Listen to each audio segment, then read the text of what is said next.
डड्डर valley Pakistan की खूबसूरत तरीन वैलीज़ में से एक वैली है। डड्डर का रास्ता बाटाकुंडी से जाता है और ये तकरीबन 2 से ढाई घंटे की जीप राइड है। वैली का रोड इतना तंग है कि आप कोई बड़ी गाड़ी यहाँ पे नहीं लेके जा सकते। जीप भी अगर जाएगी तो बहुत छोटे साइज़ वाली। कुदरत से प्यार करने वाले किसी भी शख्स के लिए इस वैली के मीलों लंबे घास के मैदान किसी जन्नत से कम नहीं। इसी वैली से एक रास्ता मलका पर्वत नारान की फेमस पहाड़ी की तरफ भी जाता है, जिसकी बुलंदी 5250 मीटर है। इस वैली में एक बहुत खूबसूरत लेक भी है जिसको खिजर लेक के नाम से जाना जाता है।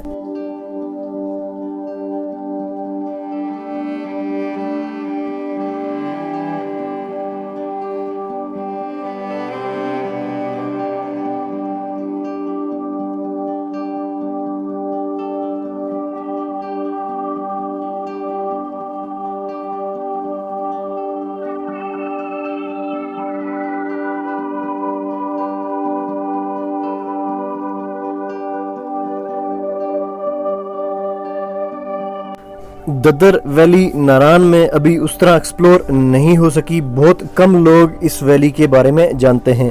यही वजह है कि इस वैली में आपको इंसान ना होने के बराबर नजर आएंगे। डड्डर को एक रास्ता बालाकोट की तरफ से भी लगता है और यहाँ पे ज़्यादातर लोग बालाकोट के ही आबाद हैं। गर्मियों में बालाकोट के लोग यहाँ पे अपने जानवरों को चराने के लिए 3 से 4 माह के लिए ऊपर आ जाते हैं और ये वैली एक्सेसिबल भी उन्हीं 3 से 4 महीनों में है। बाकी सारा साल यहाँ पे बर्फ़ इतनी ज़्यादा होती है कि आप इस एरिया में जा नहीं सकते।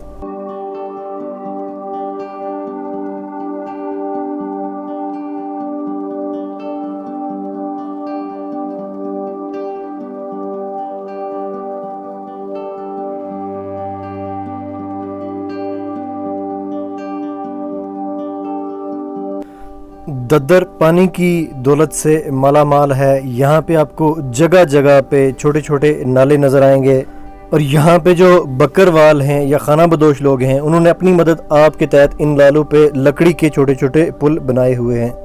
नारान में आपको इतने बड़े घास के मैदान और किसी जगह पे नज़र नहीं आएंगे जितने आपको डड्डर वैली में मिलेंगे। जीप आपको सिर्फ 2 से ढाई घंटे ही आगे ले जा सकती है। बाकी जितना भी आप एक्सप्लोर करना चाहते हैं वो आपको हाइक करके करना पड़ेगा। आपको अपना सामान कैरी करने के लिए या अगर खुद भी आप घोड़े पे बैठना चाहते हैं तो आपको यहाँ पे घोड़ा वगैरह भी रेंट पे इजीली मिल जाता है यहाँ के मुकामी लोगों से। इन लोगों के ख़ानदान सदियों से यहाँ आके रह रहे हैं। शहरों के हंगामों से दूर मेरे जैसे किसी शख्स के लिए ये जगह अल्लाह की बनाई हुई जन्नत है।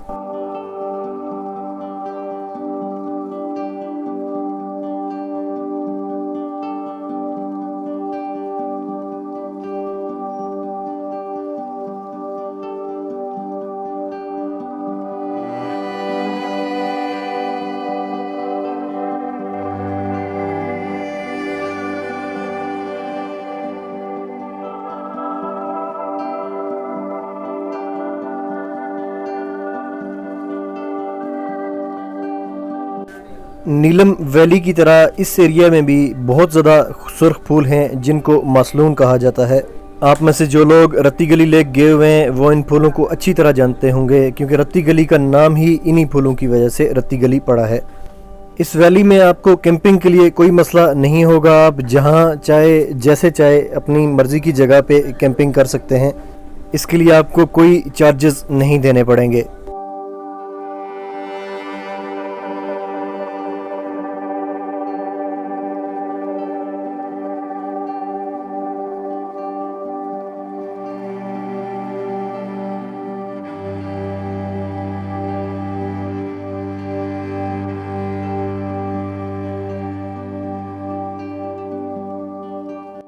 सुबह सवेरे यहाँ के मकामी लोग अपने जानवरों को ग्रेज करने के लिए लेके निकल पड़ते हैं।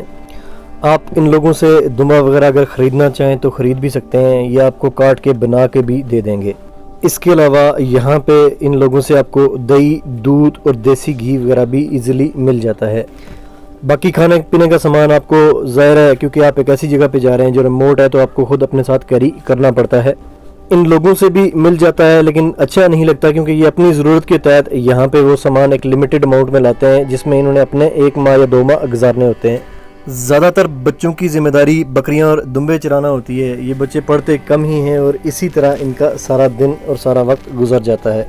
सामान लाने या ले जाने के लिए यहाँ के लोग घोड़ों का इस्तेमाल करते हैं और यहाँ पे इनके पास घोड़ों और गधों की अच्छी खासी तादाद मौजूद है।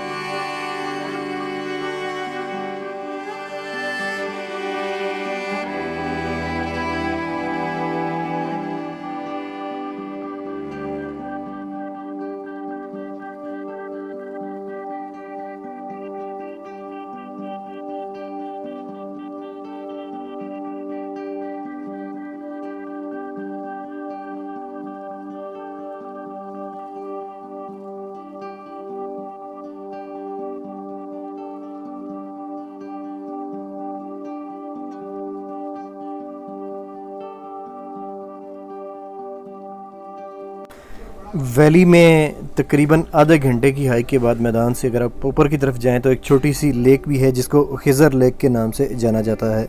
लेक खूबसूरत है लेकिन साइज़ में बहुत छोटी है, लेकिन फिर भी वर्थ इट है। आप आधे घंटे में अगर यहाँ पे जा सकते हैं तो आपको ज़रूर जाना चाहिए। डडर वैली से एक रास्ता मलका पर्वत की तरफ भी जाता है और मलका पर्वत के ऊपर भी मेरा एक इंशाल्लाह डिटेल व्लॉग आएगा।